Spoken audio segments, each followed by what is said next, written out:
Buenos días, hermano, que el Señor le bendiga, que la paz de Cristo esté en sus corazones. Hoy quiero dirigirme con ustedes, como todos los domingos, de esta manera y usando este medio, ya que en estos tiempos de pandemia, en estos tiempos de crisis, nos hemos visto obligados a cerrar por motivos de salud, por motivos de resguardo y de cuidado nuestras congregaciones, nuestras iglesias. Pero sabemos que cada uno de nosotros tenemos una iglesia en nuestra casa, somos sacerdotes, somos el pueblo de Dios que en estos momentos debemos y tenemos que estar clamando, intercediendo y orando al Señor. Esto va a pasar, hermano, esto no va a durar todo el tiempo, esto tiene una fecha de culminación y eso está establecido por Dios. Esto va a durar el tiempo que Dios considere y crea que sea necesario. Hoy traigo un mensaje que lo he titulado Dios es bueno y es un Dios de toda consolación. Hay inquietud, hay angustia, hay temor en el pueblo de Dios porque las informaciones que nos han llegado indica que ya la pandemia ya es una realidad en nuestro país, en Venezuela. Quizá hemos visto que en otros países ha sucedido, en otros países se ha intensificado, sobre todo en América Latina, en Europa, en Estados Unidos. Pero ahora es una realidad. Ya en Venezuela hay una propagación del virus y hay una contaminación bastante acelerada, exponencial en estos últimos 15 días, quizás un mes. Debemos continuar en casa, debemos continuar cuidándonos, debemos continuar con las precauciones debidas y haciendo caso a todo lo que las autoridades nos indican. Y más nosotros como pueblo de Dios debemos dar el ejemplo. Nosotros somos cartas leídas al mundo, así como lo dice el apóstol Pablo a la iglesia de Corintios en la segunda carta. Debemos tener mucho cuidado, hermano. Ya tenemos información que hay iglesias, de hecho hay más de 100 pastores que han muerto contaminados con el COVID-19. Así que por favor, hermano, aun cuando pensemos y así lo creemos y así lo decimos, Dios nos cuida de nosotros, pero la prudencia está de parte de nosotros y debemos ser obedientes. Quiero invitarle en el libro de Nahum, capítulo 1, versículo 7, y voy a disertar sobre ese versículo, sobre lo que es la profecía de Nahum.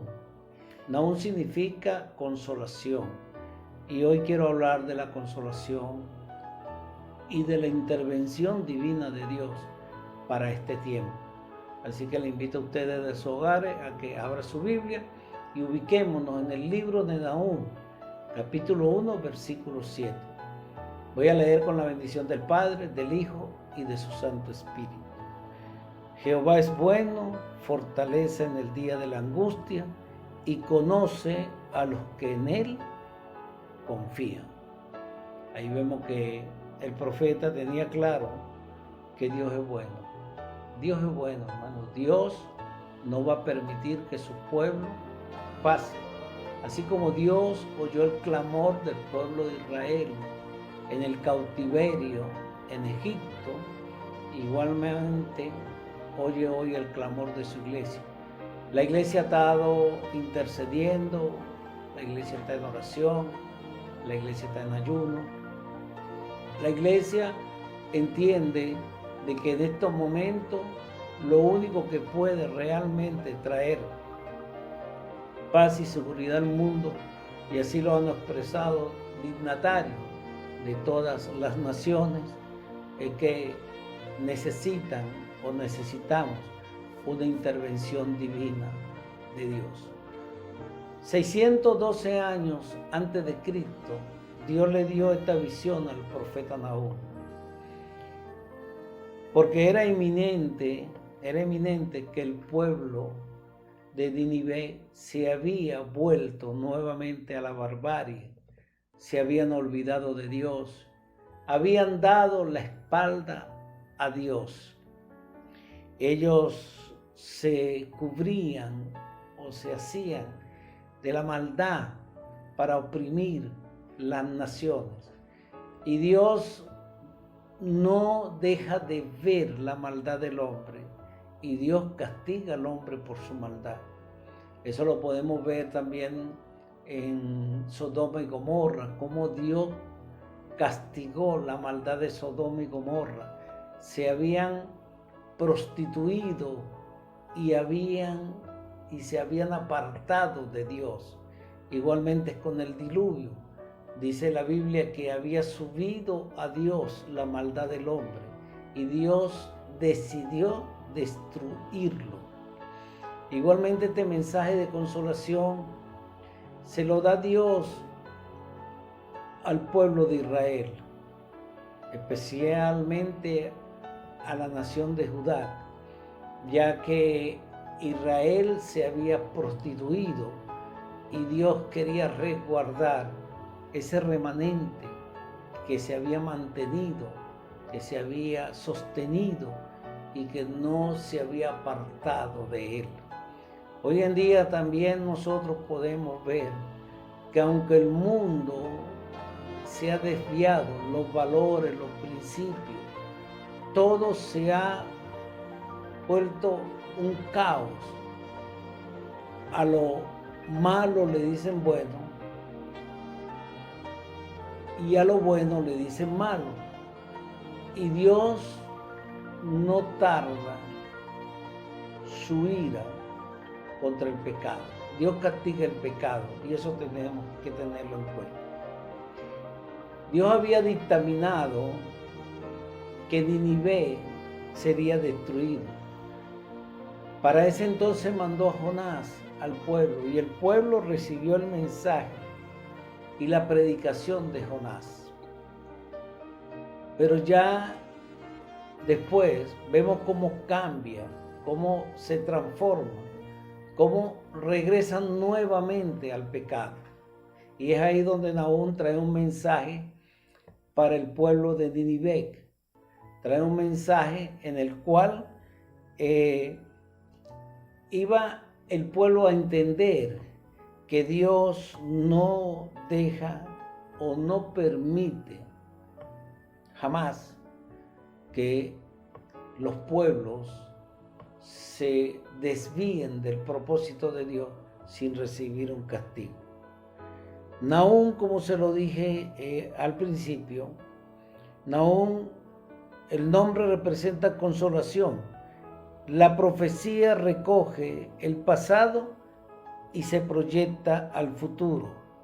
El reino de los asirios, con su capital Nínive, había sido muy próspero varios siglos antes que el profeta Nahum apareciera. Quiere decir que una vez que ellos aceptaron el mensaje de arrepentimiento de Jonás, la nación había entrado en una prosperidad, porque toda aquella nación que tiene a Dios como su Dios verdadero es una nación que prospera, es una nación que Dios bendice, ya que las bendiciones de Dios alcanzan a aquellos pueblos y nosotros podemos verlo como la etíope, la reina, fue a Salomón para ver cómo Dios había prosperado a Salomón. Venezuela hace un tiempo atrás o hace unos años atrás era una Venezuela próspera, era una Venezuela bendecida, era una nación que tenía de todo. De un tiempo para acá, la nación ha caído en una miseria, ha caído en una, vamos a decirlo así, como en una depresión, pero sabemos que eso es causa del pecado, del pecado de los gobernantes, del pecado de la nación e inclusive del pecado mismo del pueblo de Dios. El pueblo de Dios desvió su mirada. El pueblo de Dios dejó de humillarse. El pueblo de Dios dejó de buscar al Dios supremo y soberano. Entonces vemos que allí, vemos como Nínive era una nación próspera, una nación que tenía o que había manejado todos los beneficios y las bendiciones de tener a un Dios que todo lo sabe, que todo lo puede y que todo lo ve. Es allí donde aparecen aún en escena. Antiguos documentos dan testimonio de la crueldad ejercida por los asirios a otros pueblos.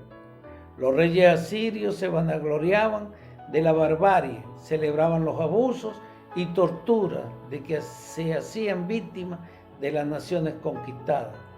Hoy, hermanos, vemos cómo, de qué manera nos damos cuenta de cómo y de qué forma se ha intensificado, se han perdido los principios, los valores, no hay derecho.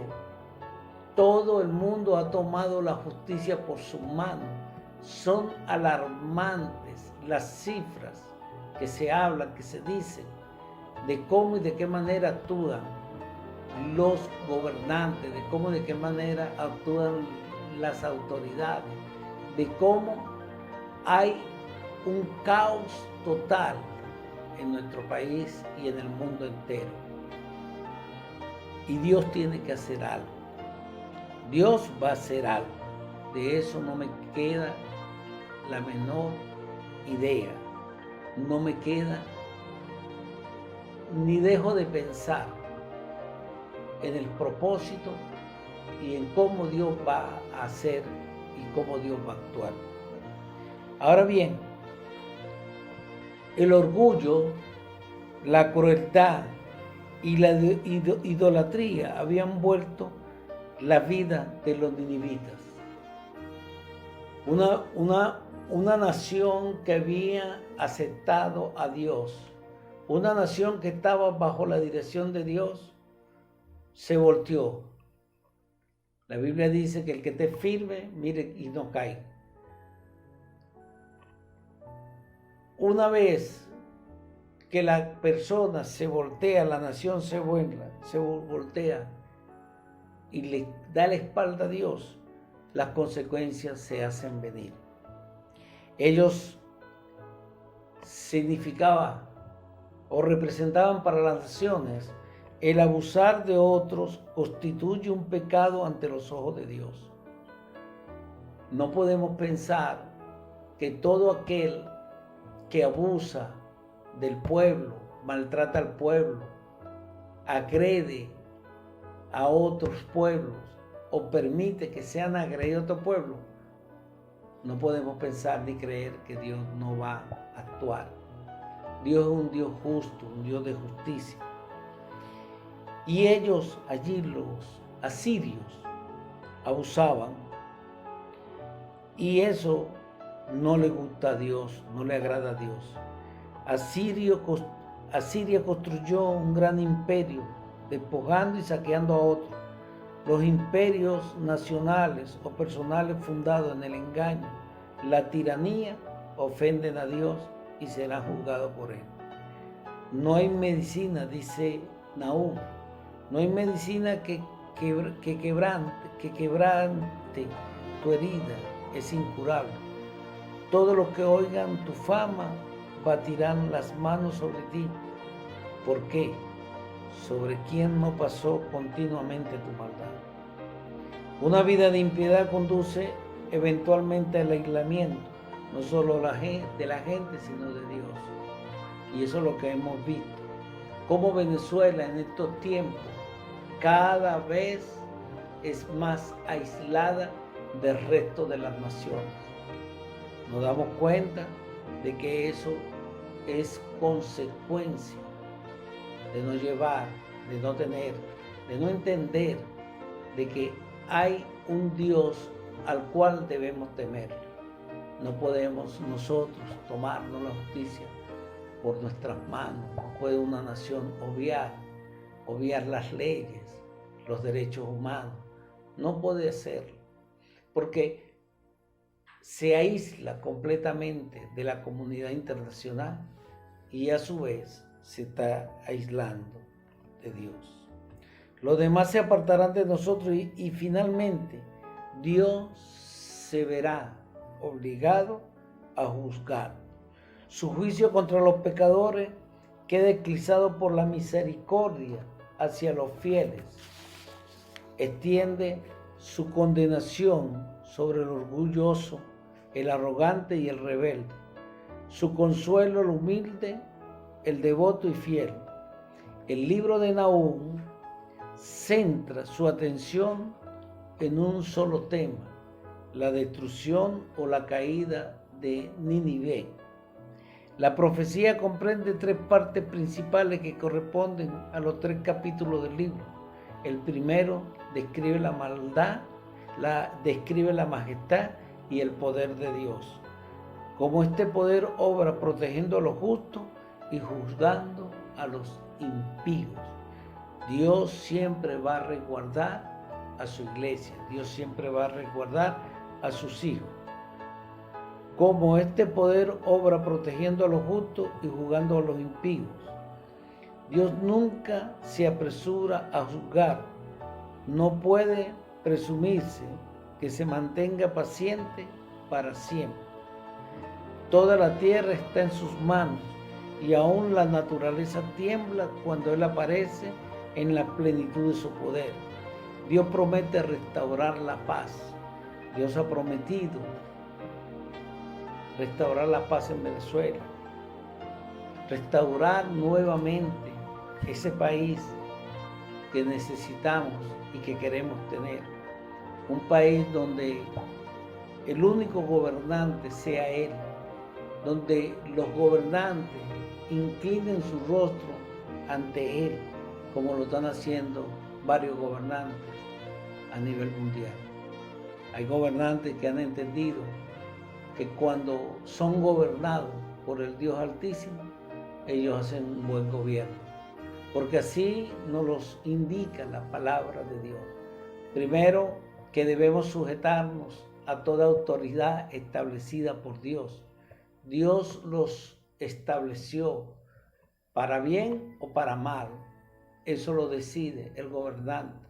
El gobernante tiene la libertad, o mejor dicho, el libre albedrío de parte de Dios para hacer un excelente y un buen gobierno. El pueblo de Dios debe orar por ellos. Pablo nos los dice, que nos exhorta a que debemos orar por los que están en eminencia. Ellos deben entender que ellos son puestos por Dios para que tengan paz, para que nosotros podamos vivir quietos y reposadamente. Dios nos ha garantizado derribar o derrotar a los enemigos de su pueblo. Dios nos ha dicho que Él va a quitar la amenaza y la aflicción.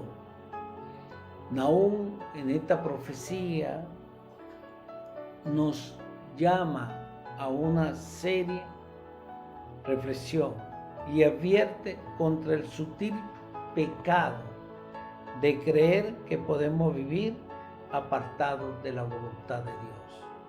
El pueblo de Nínive pensó o creía que ellos podían darle la espalda a Dios. Ningún pueblo puede vivir o gobernar, o ningún gobernante puede vivir a espaldas de Dios. Dios no deja de verlo, Dios no deja de observar. Dios siempre va a tener a un pueblo fiel que va a estar allí clamando, intercediendo ante Él. También la profecía de Nahum nos llama a reflexionar. Nos reprime por habernos considerado demasiado firmes y seguros en nuestra fe, porque Asiria, una vez instrumento de Dios, ahora era objeto de su ira. Las más temibles palabras que nadie pudo jamás escuchar son aquellas que Dios dirigió a Nínive. Heme aquí contra ti. Imagínese usted, hermano. Después de que Dios había permitido que todo el pueblo y había quitado el juicio contra esa nación, que había sido instrumento de Dios, ahora Dios da ese veredicto, esa palabra, contra ti. Imagínese usted, hermano, tremendo. En el libro de Nahum, capítulo 2, versículo 13, allí dice: heme aquí contra ti, dice Jehová de los ejércitos, encenderé y reduciré a humo tus carros, y espada devorará tus leoncillos, y cortaré la tierra tu robo, y nunca se oirá la voz de tus mensajeros. La verdad del juicio de Dios sobre el pecador y el pecado debe mover a los creyentes a un nuevo esfuerzo evangelístico. Aquellos a quienes nos llevamos el mensaje del Evangelio puede enfrentar la ira de Dios. Osea describe: oí palabra de Jehová, hijo de Israel, porque Jehová contiende con los moradores de la tierra, porque no hay verdad ni misericordia ni conocimiento de Dios en la tierra. Perjurar, mentir, matar y hurtar y adulterar prevalece, y homicidio tras homicidio se sucede. ¿No está sucediendo hoy lo mismo? Es la reflexión que nos estamos haciendo. Un día aceptamos a Dios, nos arrepentimos de nuestro pecado, prometemos vivir una vida al lado de Jesús, pero por cosas de la vida, por trabajo, estudio, familia, amigos, poco a poco nos vamos alejando de Dios y recaemos, volvemos a la vida pasada y hacemos las cosas viejas. Dios es bueno, nunca lo olvides, Dios es bueno. Dios es bueno, Dios es bueno, 1000 veces Dios es bueno. Es bueno porque a pesar de que no merecemos nada, Dios envía a su profeta para decirnos: Jehová es bueno, fortalece en la angustia y reconoce a los que ellos confían. Podríamos estar muertos, pero no, estamos vivos. Y mientras hay vida, hay oportunidad, hay esperanza. Dios es bueno, no todo está perdido. En el libro de Romanos, capítulo 5, versículos 6 al 11, dice: porque Cristo, cuando aún éramos débiles, a su tiempo murió por los impíos. Ciertamente, apenas morirá alguno por un justo, con todo pudiera ser que alguno osara morir por el bueno. Mas Dios muestra su amor para con nosotros, en que siendo aún pecadores, Cristo murió por nosotros. Pues mucho más, estando ya justificados en su sangre, por él seremos salvos de la ira. Porque sin siendo enemigos, fuimos reconciliados con Dios por la muerte de su Hijo. Mucho más, estando reconciliados, seremos salvos por su vida. Y no solo esto, sino también nos gloriamos en Dios por el Señor nuestro Jesucristo, por quien hemos recibido ahora la reconciliación. Quiero decirles, hermanos, que hoy más que nunca debemos entender, debemos comprender y debemos estar seguros de que tenemos a un Dios bueno. Las cosas, van a seguir avanzando. No sabemos cuánto tiempo vamos a estar así, no sabemos cuánto tiempo vamos a estar fuera de la congregación o cuánto tiempo no vamos a ver. Lo que sí quiero decirles, hermanos, que aun cuando sabemos que Dios es bueno, Usted debe cuidarse, usted debe tener precaución. No desestime esta pandemia. No crea, hermano, que esto es un juego. Hay una realidad, hay una verdad. Cuida a su familia, cuida a sus hijos, cuida a su esposo, cuide su entorno familiar. Es mi recomendación. Sé que no podemos dejar de salir a comprar lo necesario, los alimentos, pero también sé que hay muchos de nosotros que inconscientemente estamos exponiéndonos nosotros, y al exponernos nosotros exponemos a nuestra familia. Y realmente, hermano, las condiciones del país no son las mejores en este momento. Así que por favor, como pastor, quiero transmitir este mensaje. Quédese en su casa, hermano. Sea obediente, sea prudente. Que Dios pueda bendecir su vida. Que Dios bendiga a su familia. Y quiero orar en esta mañana por todos ustedes, por la iglesia, por su familia, por su hogar. Dios Todopoderoso, Señor, delante de tu presencia estamos, agradecidos de tu inmensa misericordia y de tu amor profundo. Te damos gracias, Señor, porque en medio de las circunstancias y en medio de todo hemos podido ver tu gloria. Te pido, Señor, por mi familia, por la familia de la iglesia. Te pido, Señor, por los jóvenes, por los niños, por los adultos, por cada hogar, por cada líder, por cada ministerio, Señor. Reprendemos todo espíritu de enfermedad, todo espíritu de muerte de cada uno de ellos. En el nombre poderoso de Jesús, la gloria es para ti. Amén y amén. Que Dios le bendiga grande y poderosamente.